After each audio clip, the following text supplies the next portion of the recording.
Queridos amigos do Centro Espírita André Luiz do Guará, amigo José Luiz, amiga Rita, meu abraço a todos vocês e é um prazer muito grande estar aqui de novo nessa conversa que nós vamos ter hoje à noite.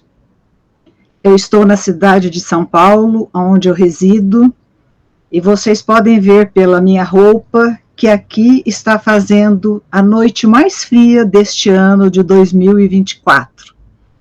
Então nós estamos aqui com frio muito bom, chuva, uma grande umidade, então por isso que eu estou agasalhada.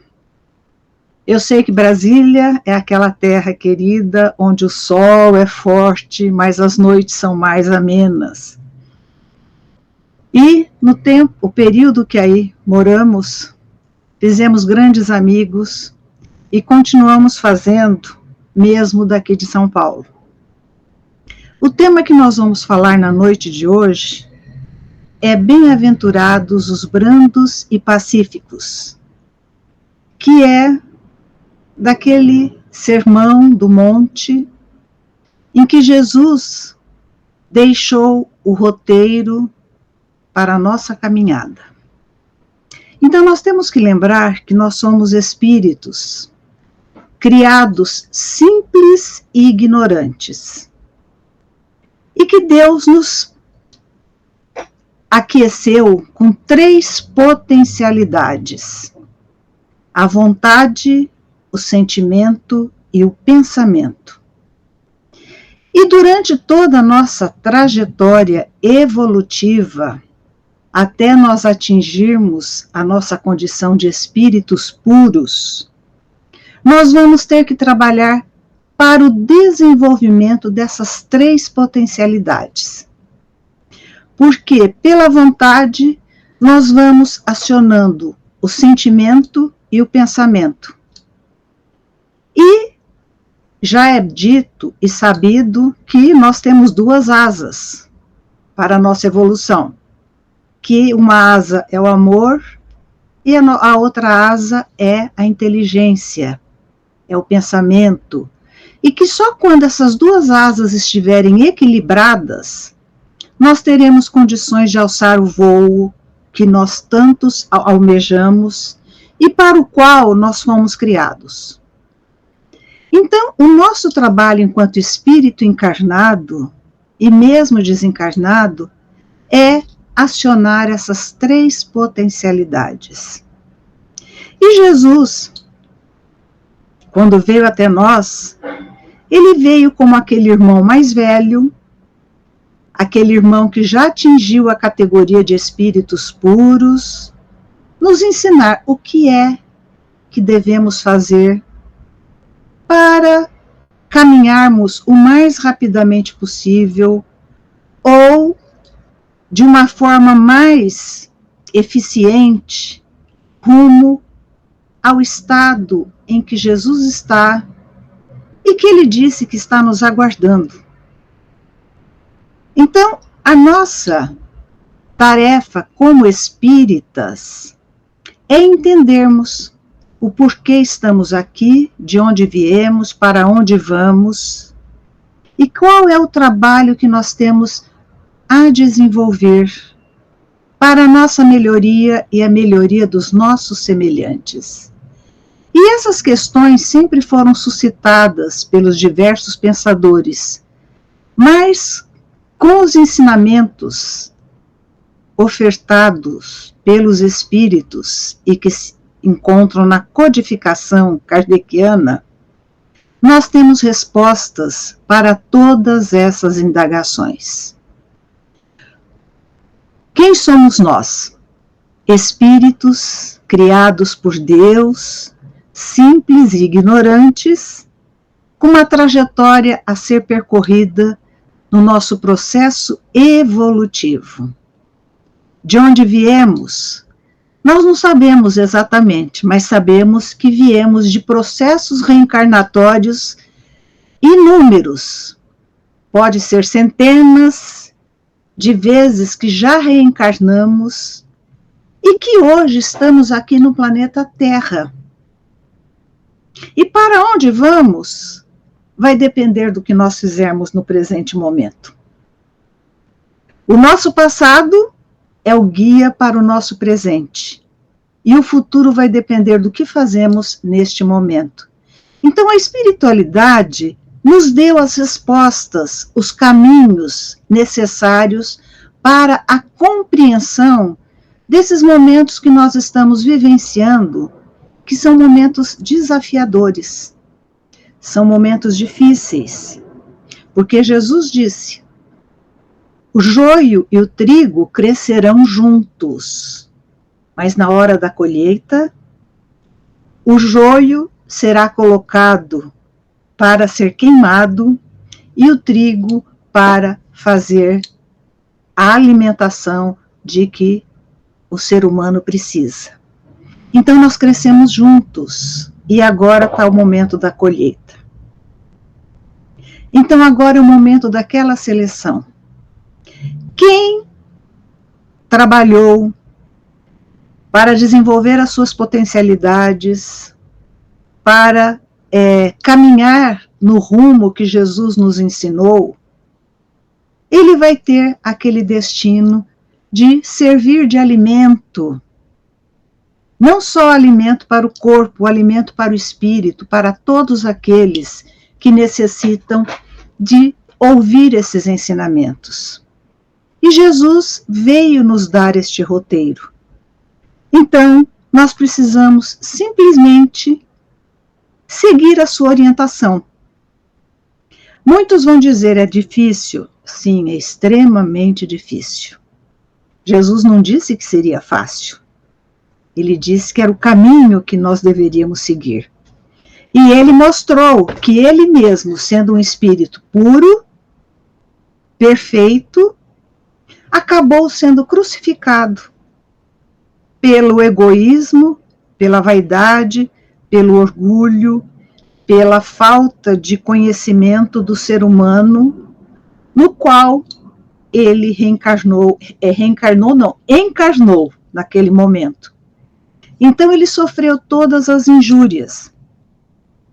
E nós hoje sabemos que não vamos necessitar de uma cruz, não vamos necessitar muitas vezes de flagelos humanos, mas nós vamos que ter aquele exercício através da bondade, da humildade, da paciência, da tolerância, porque nós sabemos que nós temos duas chagas que são predominantes ainda no nosso meio, que são o orgulho e o egoísmo.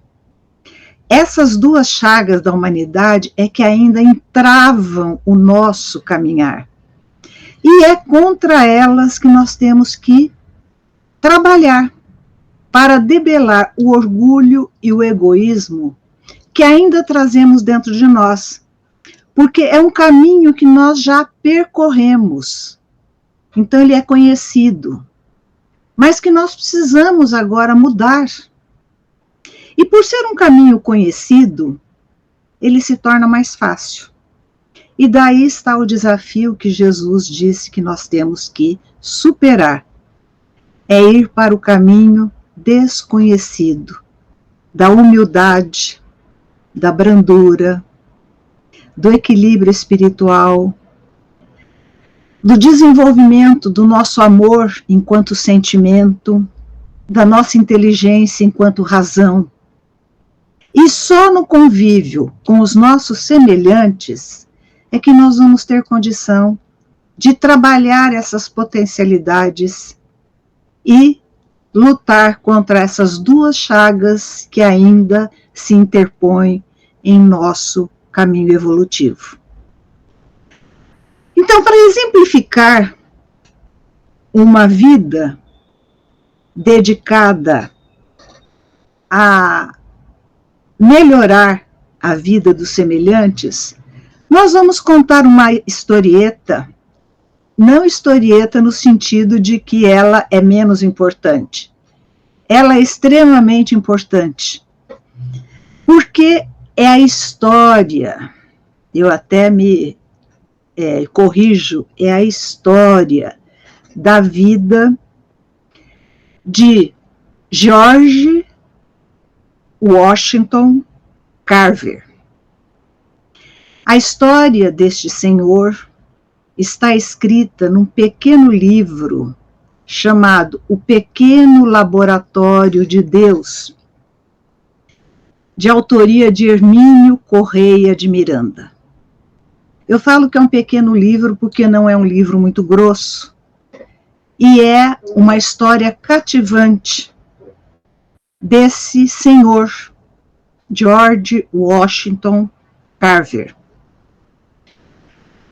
George nasceu dos idos 1800 e pouco, e ele era filho de escravos.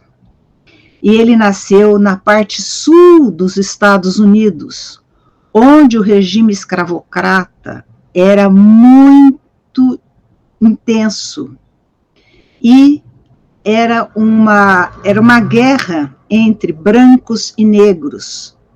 Então o preconceito ali reinava fortemente, e os negros naquela época não tinham nenhum direito, nenhum poder de melhorar a sua vida, porque eles eram escravos, e como escravos, eles eram donos, eram propriedade dos senhores que o haviam comprado. E eles só podiam fazer aquilo que esses senhores determinassem. Então, George, ele nasceu de uma mãe escrava. A mãe dele, aos 13 anos de idade, foi comprada por Moses e Susan Carver, que eram dois pequenos fazendeiros, marido e mulher, que cuidavam de uma pequena fazenda. E a mãe de George foi comprada de um outro fazendeiro ali das proximidades. E naquela fazenda, nas proximidades, Mary, ela conheceu Jim, um outro escravo, e eles começaram a se relacionar, e dessa união nasceram 2 filhos, Jim e George. Nesse ínterim, a mãe de George foi comprada pelo casal Carver, e ela levou os 2 filhos com ela. E Jim ficou, o esposo, ficou na outra fazenda, porque naquela época não se preocupava também em separar-se marido, mulher, filho, de mães de filhos, era um objeto de comércio. E Mary foi para a fazenda dos Carver, levando os 2 filhos. Mas, naquela época também tinham bandoleiros, que eles atacavam as fazendas para roubar, sequestrar os escravos e poder revendê-los em outra região. E um dia, a fazenda dos Carver foi assaltada por esses bandoleiros.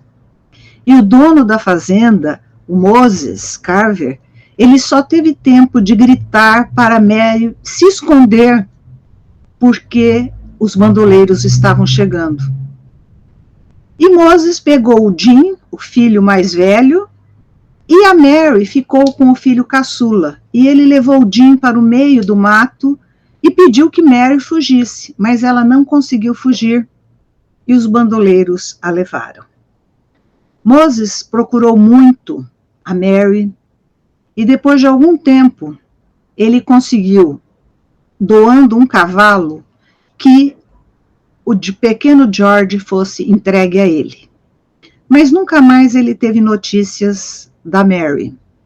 E o pequeno George, que tinha 1 ano de idade, quando isso aconteceu, era uma criança muito frágil, pequena, tossia muito, e os Moses e Susan começaram a criar esse pequeno menino, achando muitas vezes que ele não ia sobreviver. dada a sua fragilidade orgânica. Mas George foi crescendo. Só que George era muito diferente das demais crianças. Ele se interessava muito, desde pequenininho, pelas coisas da natureza. Ele olhava a natureza, ele analisava as plantas, mas como os proprietários da fazenda mantinham a fazenda com o seu trabalho, George também recebeu a sua cota de atividades na fazenda para exercer também um pouco do seu trabalho. E assim foi crescendo o pequeno George e o Jim. O Jim era um garoto forte que logo ajudou nas tarefas mais pesadas da fazenda, e George foi crescendo. Ele era um excelente observador, ele olhava tudo e tudo ele queria aprender. Ele viu a tia Susan fazendo crochê, tricô, e ele quis aprender. Ele não tinha agulhas, então ele pegava penas de aves e, com a sua habilidade motor, ele transformava aquela pena em agulha. E com pedaços de trapos ou de barbante, ele aprendeu a fazer tricô, crochê. E com a tia Susan, ele foi aprendendo como cuidar da terra, como trabalhar nas pequenas coisas. E ele tinha uma maneira de trabalhar que ele fazia tudo com a mais extrema atenção e queria que o serviço saísse o mais perfeito possível. E assim George foi crescendo. Não havia escola na comunidade. E George, com uma cartilha que lhe foi dada, ele começou sozinho a aprender as primeiras letras. Quando ele havia aprendido tudo que estava naquela cartilha, ele já se encontrava com 10 anos. E ele achou que ele tinha que ir para outro lugar, porque ele precisava estudar. E assim, com 10 anos de idade, ele deixou a fazenda dos Carver e partiu para um lugarejo próximo dali, distando 10 a 12 quilômetros, porque ali havia escolas para ele estudar. Ele enfrentou a estrada a pé, sozinho, e ele foi lutando para que ele pudesse estudar. O seu objetivo de vida era ele estudar. Chegando neste lugarejo, ele encontrou uma outra família que lhe deu um lugar para dormir, que lhe deu alimentação, e ele, nessas famílias nas quais ele foi vivendo, em cada uma ele aprendia trabalhos que ele depois exercia na sua vida como uma profissão para se manter e estudar. Então, o ideal dele era querer estudar. Ele não sabia por que ele havia nascido, mas ele sabia que ele tinha que fazer algo muito importante para aqueles negros, para aqueles seres da sua raça que não tinham condição nenhuma de uma vida digna.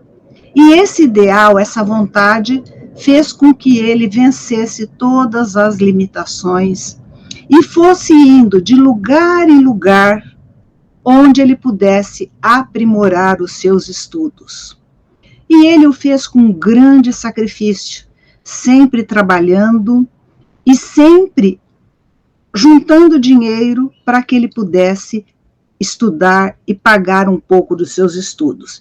E assim ele foi crescendo, indo de lugar em lugar e vencendo todos aqueles preconceitos que havia contra a raça negra, apesar de eles terem sido libertos.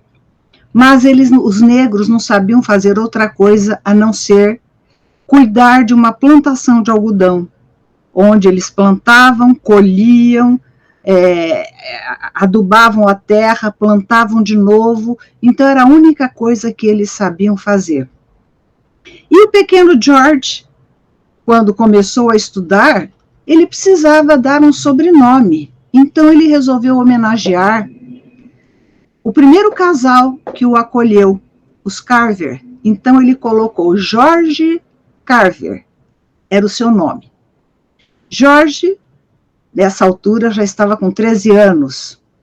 E ele queria estudar. Nesse meio de tempo, ele foi presenteado com uma Bíblia, e ele lia essa Bíblia, e ele foi indo de estado em estado, primeiro nos territórios do sul, dos Estados Unidos, depois ele foi para o norte, em outras cidades, onde ele pudesse encontrar uma escola para negros, porque nas escolas dos brancos ele não poderia estudar. E assim ele foi vencendo as barreiras, foi trabalhando, foi se mantendo, e daquele menino mirradinho, quando chegou na adolescência, ele cresceu e atingiu a estatura de 1,80 m.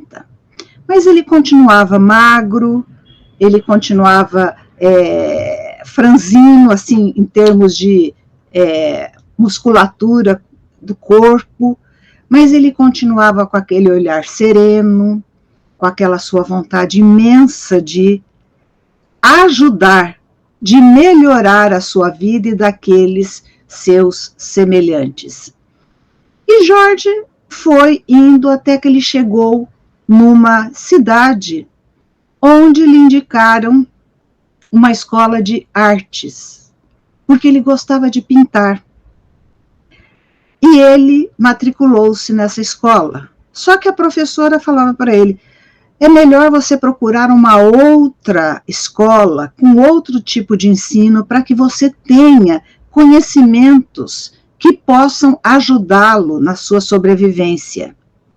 E ela ensinou o que ela pôde a George e ele se saiu um grande pintor.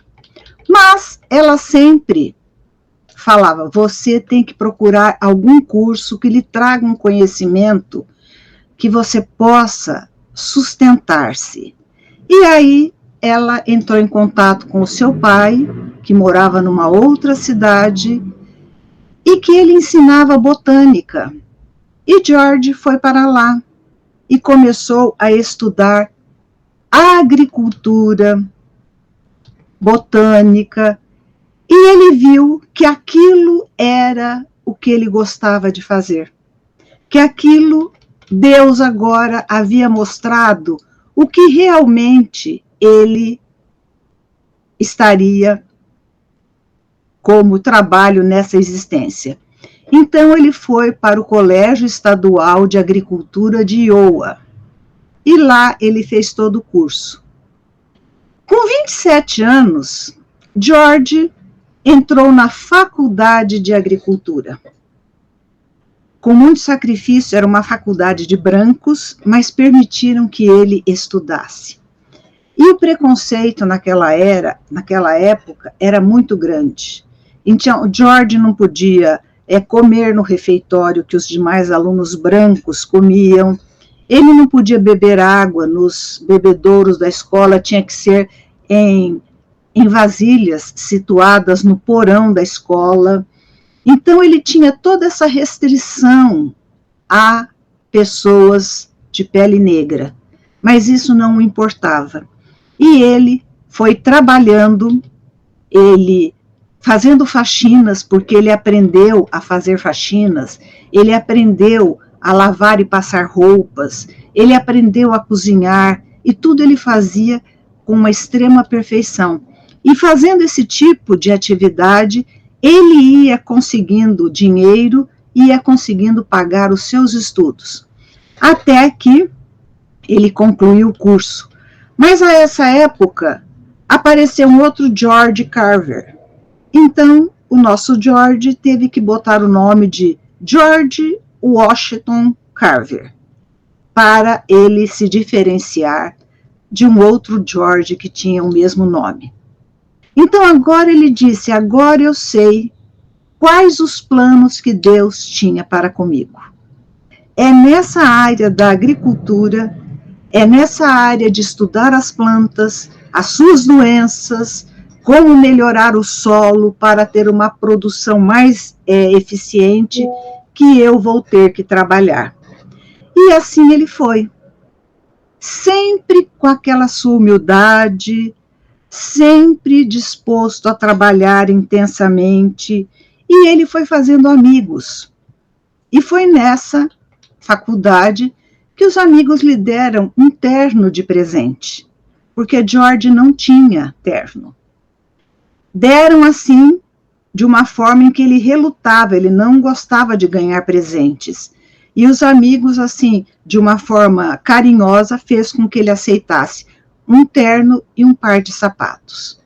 Então, George, a partir dali, ele foi convidado a trabalhar na Universidade do Mississippi, no setor de agricultura. Mas lá ele não ficou muito tempo. Nesse meio de tempo, ele conheceu um outro negro chamado Book, que era um professor. E ele falava muito bem. E esse Book, ele também, Booker, desculpe-me, ele também, o ideal dele era fundar escolas para que o povo de cor negra pudesse estudar. E assim ele fundou, esse Booker, o Instituto de Chugach, onde ele construiu 2 pavimentos, 2 prédios, e ali os negros podiam estudar e cursar uma universidade. Quando Booker conheceu Carver, ele o convidou para trabalhar nesse instituto, e Carver aceitou. E quando Carver se dirigia a esse instituto através de uma viagem de trem, ele viu quanto a terra por onde o trem passava estava desgastada pela monocultura do algodão.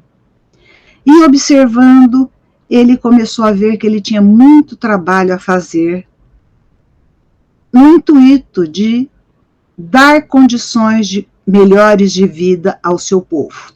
E lá chegando, ele foi apresentado à escola, que tinha 2 prédios apenas, cerca de 1.000 alunos, e no seu curso de agricultura, só 13 alunos se matricularam. Quando foram mostrar o laboratório não tinha nada. E Carver levou um microscópio que ele ganhou nessas escolas que ele trabalhou, e era o único instrumento que ele tinha.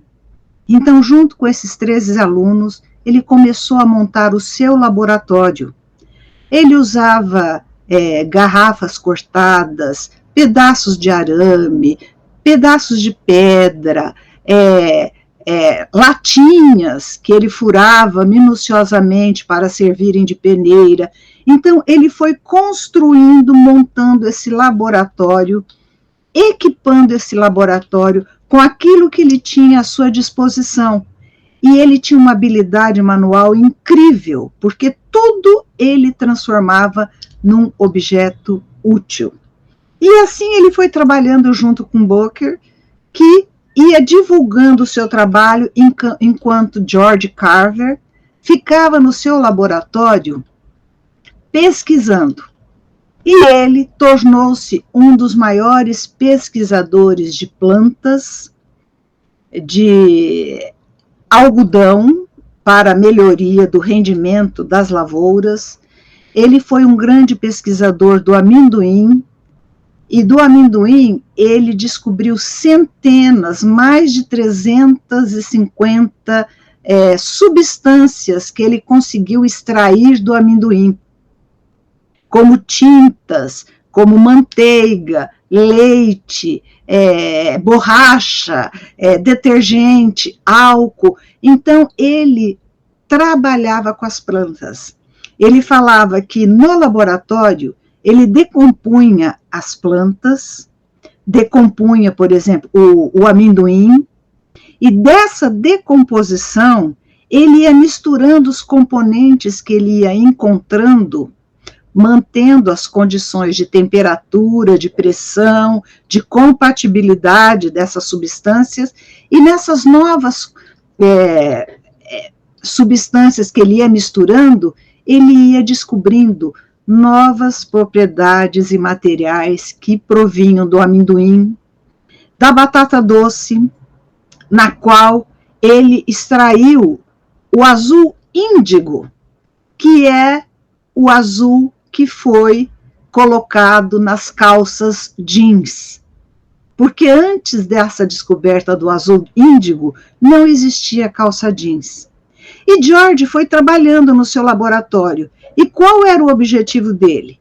Achar meios de trabalhar com esses produtos que eram abundantes nos Estados Unidos, de forma que seus irmãos negros pudessem, por um processo barato e um processo fácil de realizar em casa, eles pudessem ter tintas para pintar suas casas, ter impermeabilizante para proteger da chuva, ter material de consumo para a sua alimentação, para a sua vida, e ele lutava para que eles pudessem aprender a manusear a terra, fazer a sua plantação familiar para a subsistência da população negra. E ele foi conseguindo, foi trabalhando, e ele começou a mudar a vida de muitas pessoas. E Carver, George Carver, ele era extremamente religioso. Ele não se importava quando alguém o levava numa igreja ou numa outra, porque ele falou que o importante era Deus. Então, ele levantava todos os dias às 4 horas da manhã e ele ia caminhar pela natureza, porque ele falou que nesta hora, enquanto todos dormiam, ele tinha o seu diálogo com Deus e Deus passaria para ele as intuições para os trabalhos que ele deveria desenvolver. Outras vezes, quando ele estava muito assim preocupado em desvendar alguma substância que ia trazer produtos úteis à população necessitada, ele sonhava, e no sonho ele descrevia o que estava fazendo e uma voz o orientava qual o caminho que ele deveria seguir dentro do seu laboratório.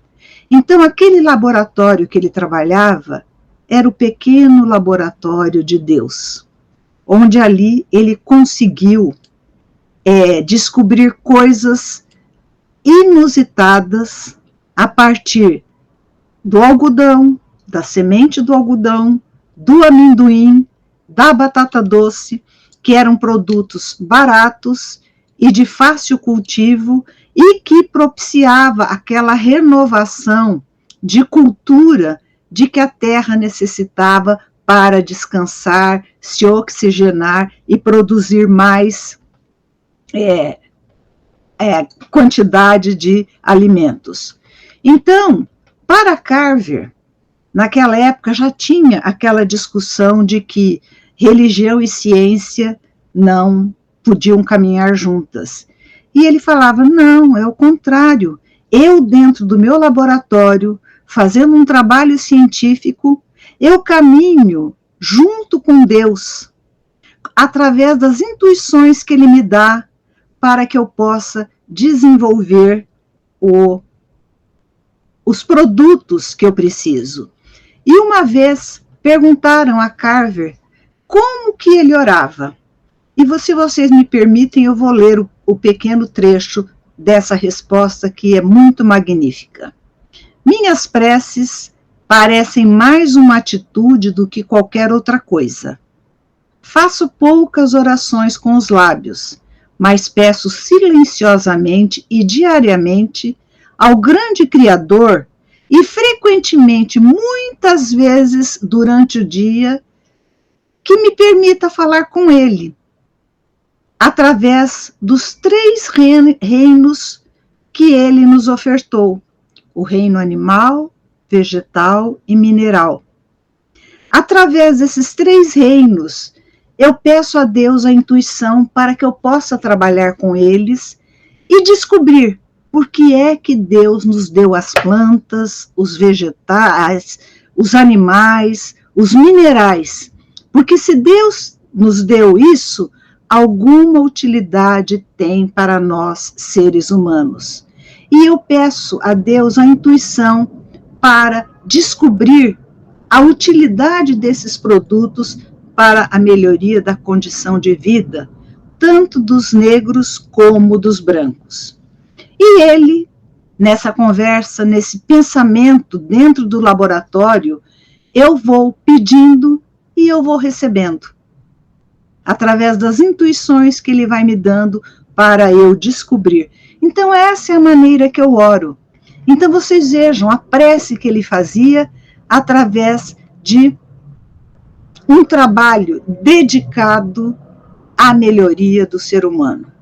E para isso, ele se preparou, ele estudou anos a fio, com o maior sacrifício, deixando de lado todas as regalias que o mundo poderia oferecer, e ele trabalhava e estudava.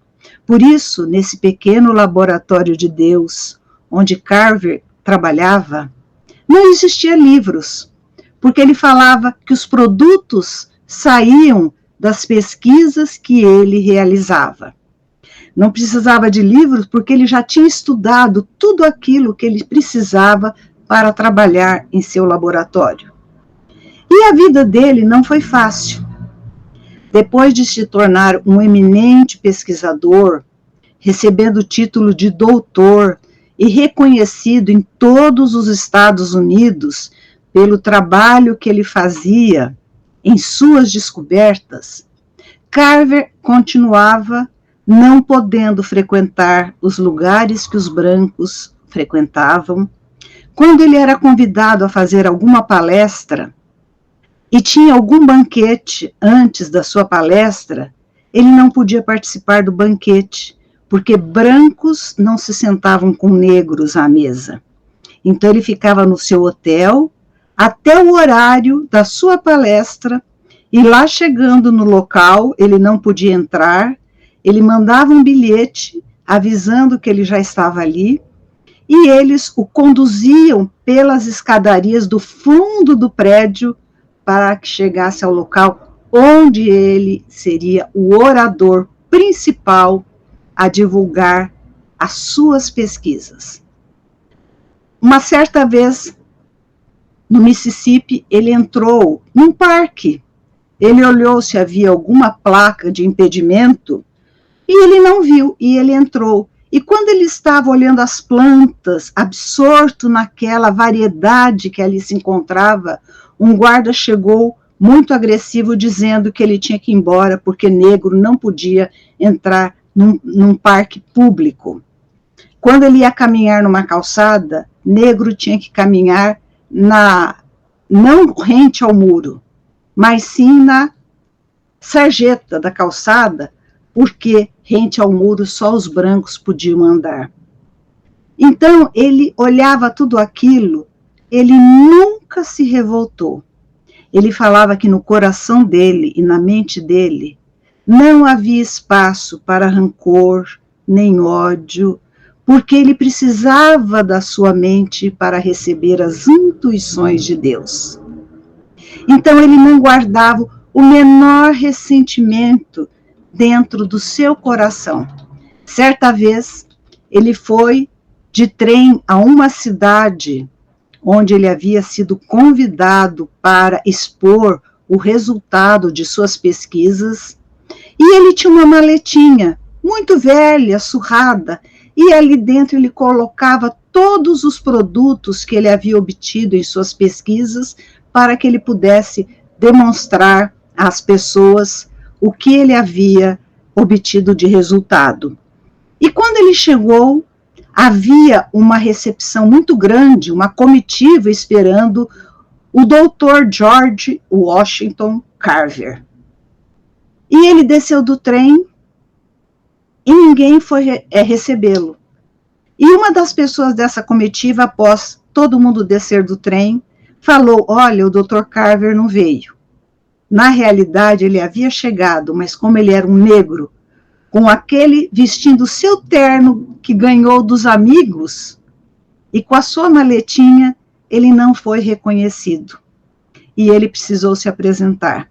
Mas nada disso abalava a sua convicção do trabalho que ele tinha a fazer em benefício dos necessitados, tanto negros como brancos. E ele dizia: nós podemos tocar uma música, uma melodia, somente nas teclas brancas do piano, como também nós podemos tocar nas teclas negras do piano. Mas a melodia será completa quando a gente tocar as teclas brancas e pretas juntas. Então, Carver é aquele tipo de espírito que nós chamamos de missionário. Ele veio com uma tarefa a ser executada e o fez com humildade, com simplicidade, mas com muita competência. Através do seu gênio manso, das suas atitudes mansas, resiliência, ele foi vencendo obstáculos e foi deixando para a humanidade as suas descobertas. Carver nunca quis patentear as suas descobertas, porque para ele todos podiam ter acesso àqueles produtos, executando de uma forma barata e simples nos locais em que ele vivia. E ele foi convidado várias vezes para trabalhar em laboratórios de grandes empresas, ganhando salários altíssimos, os quais ele sempre recusou. Ele falou: vou ficar aqui no meu instituto ensinando os jovens negros a conhecer todas as belezas e propriedades que a natureza nos oferece para o nosso bem-estar. Ele conviveu com Thomas Edison, o pesquisador que descobriu a lâmpada, e Thomas Edison convidou George Carver para trabalhar nos seus empreendimentos, o que ele recusou. Ele falou: o dia que um cientista se tornar escravo do seu trabalho para ganhar dinheiro, ele se torna um empresário e ele deixa de ser cientista. Eu vim nessa vida para ser cientista e descobrir o que se pode fazer com o que Deus nos ofereceu para vivermos. E assim ele levou a sua vida. E ele desencarnou com 79 anos, deixando um legado imenso para nós nos dias de hoje. Inclusive, aquela pasta de amendoim que é tão divulgada pelos americanos é uma descoberta de George Washington Carver. Então, essas criaturas que vivem e que vêm sendo os bem-aventurados, os brandos e pacíficos, são um exemplo que nós temos a seguir, de que nós temos tudo à nossa mão, basta nós entendermos por que estamos aqui, o que é que Deus quer de mim, o que é que eu posso fazer em meu benefício e em benefício dos meus semelhantes. E todos nós vamos encontrar a resposta, porque nós somos filhos de Deus, e Deus não desampara nenhum dos seus filhos. Então é essa mensagem que eu queria trazer na noite de hoje para a nossa reflexão. O que é que eu estou fazendo aqui? Por que eu nasci neste mundo, neste lugar, nesta família, entre os amigos? Qual é o meu papel? E todos nós temos o nosso papel muito útil na vida que Deus nos deu. Meu abraço a todos.